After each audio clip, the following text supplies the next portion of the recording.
വിജയം ഭരിക്കാൻ പറ്റുന്ന ആദായകരമായ 2-3 കൃഷികളെ കുറിച്ച് ഞാൻ പറയാം. വലിയ കൃഷിച്ചെലവില്ലാതെ, വലിയ മുതൽ മുടക്കില്ലാതെ ധൈര്യമായിട്ട് ഇറങ്ങാൻ പറ്റുന്ന 2-3 കൃഷികളെ കുറിച്ച് ഞാൻ നിങ്ങളെ പരിചയപ്പെടുത്തുകയാണ്.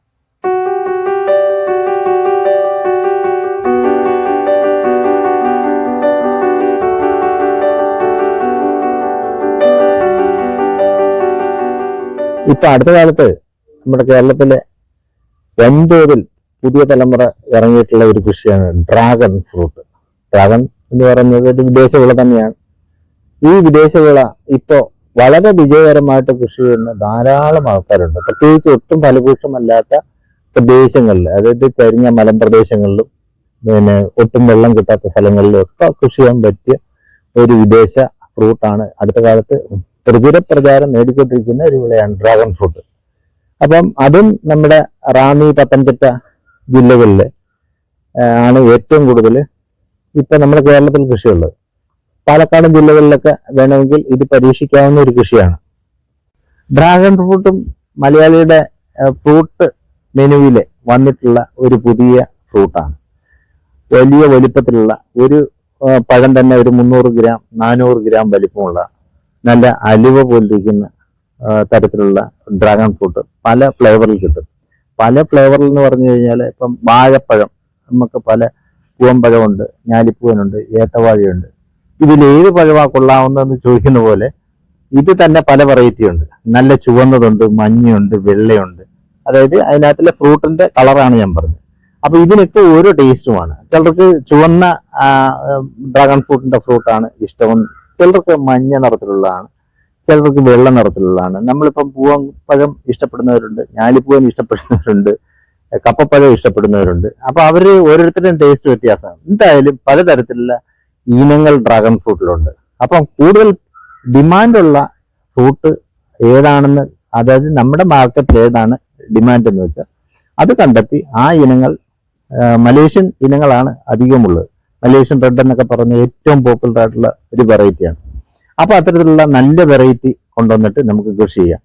ഡ്രാഗൺ ഫ്രൂട്ട് നമുക്ക് വലിയ പരിചരണമൊന്നും വേണ്ട. പക്ഷെ അത് നട്ട് വളർത്തുമ്പോൾ അതിന്റെ തൈകൾ ഉണ്ടാക്കുക എന്ന് പറഞ്ഞു കഴിഞ്ഞാൽ, നമ്മൾ ഈ ഡ്രാഗൺ ഫ്രൂട്ടിന്റെ അതിന്റെ കായ ഉണ്ടാകുന്ന താഴോട്ട്, അതായത് മുകളിലേക്ക് വന്നിട്ട് ആ താങ്ങുകാലിന്റെ മുകളിൽ വന്നിട്ട് വളഞ്ഞ് താഴോട്ട് വരുന്നതിലാണ് കായ്കൾ ഉണ്ടാവുക, ഫ്രൂട്ടുകൾ ഉണ്ടാവുക. ആ ഫ്രൂട്ടുകൾ ഉണ്ടായ അതിന്റെ അറ്റമാണ് നമ്മൾ പുതിയൊരു കട്ടിങ്സ് ആയിട്ട്, പുതിയൊരു ചെടിയായിട്ട് വളർത്താൻ വേണ്ടിയിട്ട് നമ്മൾ ശേഖരിക്കേണ്ടത്. അത്തരത്തിലുള്ള കട്ടിങ്ങുകൾ എടുത്തുകൊണ്ട് അതിന്റെ തുമ്പുഭാഗം കത്തി കൊണ്ട് ചെറുതായിട്ട് മുറിച്ചിട്ട് ആണ് മണ്ണിൽ കുത്തിവെച്ച് നമുക്ക് പുതിയ തൈയാകും. ആ തൈയിലാണ് ഫ്രൂട്ട് ഉണ്ടാവുന്നത്. അപ്പം അത്തരത്തിലുള്ള നല്ല കട്ടിങ്സുകൾ സംഭരിച്ച് നട്ട് നമ്മൾ നേഴ്സറിയിൽ മുളപ്പിച്ച് അത് തൈയാക്കിയതിന് ശേഷം വേണം നമുക്ക് താങ്ങുകാലിലാണ് ഇത് ഫ്രൂട്ട് പ്ലാന്റ് വളർത്തേണ്ടത്. അപ്പൊ താങ്ങുകാലിന് വേണ്ടിയിട്ട് നമുക്ക് സിമെന്റിന്റെ തൂണുകൾ വേണം. അപ്പൊ അതിനൊരു ഇനീഷ്യൽ ഇൻവെസ്റ്റ്മെന്റ് ഉണ്ട്. ഇനീഷ്യൽ ഇൻവെസ്റ്റ്മെന്റ് ഇത്തിരി കൂടിയാലും ശരി, വളരെ ലാഭകരമായിട്ട് 10-25 വർഷം വരെ ഒരു ഡ്രാഗൺ ഒരു തൂണിൽ വളർന്നു വരും. 10-25 വർഷം സ്ഥിരമായി വരുമാനം നേടുന്ന ഒരു വിളയാണ്. അത്ഭുത വിള എന്ന് വേണമെങ്കിൽ പറയാം ഡ്രാഗൺ ഫ്രൂട്ട്. അപ്പം ഒരു 8 മാസം ഇത് തുടർച്ചയായിട്ട് വിളവുണ്ടാവും. അതായത് ഡിസംബർ വരെ നമ്മളുടെ ഒരു 8 മാസം, അത് വേനൽക്കാലം, ഡിസംബർ കഴിഞ്ഞിട്ടുള്ള ജനുവരി, ഫെബ്രുവരി, മാർച്ച്, ഏപ്രിൽ മാസങ്ങളിൽ ഫ്രൂട്ട് കാണത്തില്ല. പക്ഷെ അതിനു മുമ്പ് ഏതാണ്ട് 8 മാസം നമുക്ക് തുടർച്ചയായിട്ട് വിളവെടുക്കാം. നമ്മളൊരു 3-4 ഫ്രൂട്ട് ഉണ്ടെങ്കിൽ 1 കിലോ ഫ്രൂട്ട് നമുക്ക് കിട്ടും, ഡ്രാഗൺ ഫ്രൂട്ട് കിട്ടും. അപ്പം വളരെ ആദായകരമായിട്ട് കൃഷിയാണെന്ന് ഞാൻ പറഞ്ഞെങ്കിലും ചില രോഗങ്ങളൊക്കെ വരാൻ സാധ്യതയുണ്ട്. ഒറ്റയടിക്ക് ഇത് കുമ്പിൾ രോഗം വന്നിട്ട് മൊത്തത്തിൽ ചീഞ്ഞു പോകുന്ന ഒരു തരത്തിലുള്ള രോഗങ്ങളൊക്കെ ഉണ്ട്.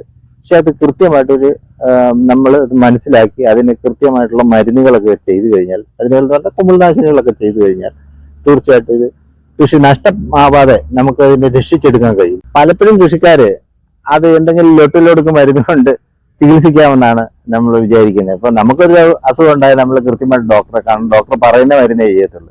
നമ്മുടെ പശുവിനൊരു അസുഖം ഉണ്ടായാലും ഒരു മൃഗ ഡോക്ടർ പറയുന്ന മരുന്ന് ചെയ്തു. പക്ഷെ കൃഷിക്ക് എന്തെങ്കിലും പ്രശ്നം ഉണ്ടായി കൃഷിക്കാരുടെ ഒരു ശീലം വളക്കടയിൽ ചെന്ന് ചോദിക്കുക, അങ്ങനെയല്ല.